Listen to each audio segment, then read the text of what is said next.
Hey everyone, and welcome back to Outta Here Baseball. For this video, we're going to take a look at the largest contracts in MLB history. Professional athletes make a lot of money, and baseball players are no exception to that. In fact, it's common to see average Major League players sign contracts with a comparable value to that of all-stars and other sports leagues. This can be attributed to the fact that no salary cap exists, and that with so many games in an MLB season, players get paid less per game than in other sports. Regardless, the stars of baseball get paid a lot of money, and we'll be focusing on those who have signed the largest contracts in terms of total value, not annual salary. So let's get right to it with our top 10 largest contracts in MLB history. Kicking off our list at number 10 is Joey Votto of the Reds. Votto tends to be overlooked when talking about current Major League stars, but his ability to draw walks and continuously make solid contact have him in a Reds uniform until at least 2023, when Votto will be 39 years old. When the Reds offered this contract to Votto, Prince Fielder and Albert Pujols had recently left the division and signed mega deals with new teams. The Reds wanted to ensure that their first baseman would be with them for the long haul, and it's paid off so far, as Votto has led the league in on-base percentage 3 times since signing the contract and finished runner-up for NL MVP in 2017. There is a tie for 8th place, so we'll start with the more recent of the two contracts, with Robinson Cano. Unlike Votto, who was signed to an extension, Cano's contract was offered via free agency as he left the Yankees for the Seattle Mariners after the 2013 season. The contract came as a surprise since the Mariners had been a losing team for the past few seasons, but their signing of Cano signaled they were ready to compete. Cano has finished in the top 10 for MVP voting in 2 of the 5 seasons since signing the contract, but the Mariners have had mixed results during that time and still have not been back to the playoffs since 2001. After the 2018 season, Cano was traded to the Mets and has 5 more years left on his deal. The other player with a 10-year, $240 million deal is Albert Pujols. In 2011, Pujols was coming off a World Series championship and his worst statistical season at age 31, though he still finished 5th for MVP, which shows just how good he was for the first 10 years of his career. The Angels took a big risk in signing him to a 10-year deal starting in the 2012 season, and Pujols has been on a downward trajectory ever since, going from perennial MVP candidate to now being a below-average offensive player. It's a shame to see one of the best players of a generation decline in such a fashion, but this contract serves as a reminder to the risk involved with investing in a player past their prime. In 7th, we have another slugging first baseman in Miguel Cabrera. For a brief period following Pujols' departure from the Cardinals, Cabrera was viewed as the best hitter and possibly the best player in the MLB. Following back-to-back MVP winning seasons in 2012 and 2013, Cabrera signed an 8-year extension with the Tigers that would begin in the 2016 season when he would be 33 years old.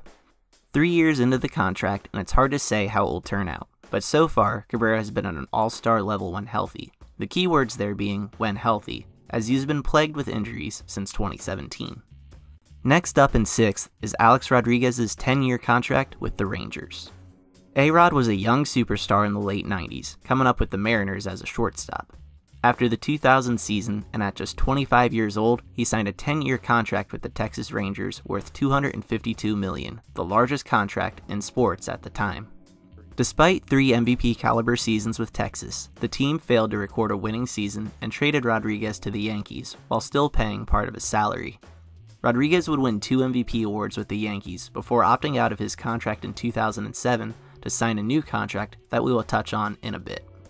In 5th, we have Nolan Arenado of the Rockies. This is the first contract we cannot say much about since it was signed heading into the 2019 season. Prior to the contract extension, Arenado has won 6 Gold Gloves in 6 seasons, been named to 4 All-Star teams, has led the league in home runs 3 times, and has finished top 5 in MVP voting 3 times as well. Arenado will also be just 28 years old in the 2019 season, so it's easy to see why the Rockies wanted to keep him around long term, as he could be in a Rockies uniform into his mid-30s. Alex Rodriguez appears on this list for the second time with his 10-year contract with the Yankees in 4th. After opting out of his original contract in 2007, A-Rod signed a new 10-year deal with the Yankees that would keep him in New York until his 40s.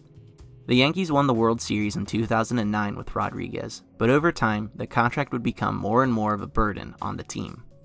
In 2014, Rodriguez was suspended for the entire season due to violating the league's policy on performance-enhancing drugs, and in 2016, he would play in his last game, ending his contract a year early. The third largest contract in MLB history is Manny Machado's deal with the Padres. Our second of 3 deals signed heading into 2019, Machado's signing with the Padres came as a surprise. There have been a few bumps in his career to this point, but for the most part, Machado has been good for 30-plus homers as an infielder and providing good defense while at third base.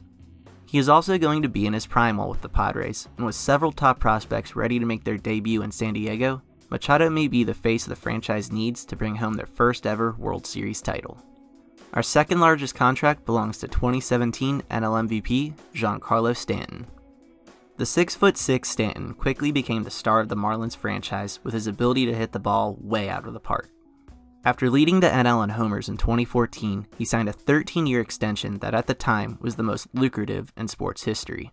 He would live up to his contract by hitting 59 homers in 2017 and winning NL MVP, but in the offseason, ownership wanted to shed payroll and traded Stanton to the Yankees with 10 seasons left on his contract, albeit with an opt-out after the 2020 season. And now for the largest contract in MLB history, we have Bryce Harper of the Phillies. Our largest contract is also our most recent, with Harper agreeing to a 13-year deal with the Phillies shortly after Machado and Arenado agreed to their mega contracts. Prior to this contract, Harper has had an up-and-down career, winning MVP in 2015 with one of the best offensive seasons in recent memory, as well as having a few seasons where he has been a below-average player in terms of wins above replacement. With a no-trade clause and no opt-outs, the Phillies will hope that Harper can reach MVP level again, as he will be part of their lineup until the 2030s. So that concludes our countdown on the largest contracts in MLB history. Who do you think will be on this list 10 years from now? Leave your answer in the comments below. Be sure to like, share, and subscribe, and click the bell icon to stay notified on all the latest Outta Here Baseball videos. Thanks for watching.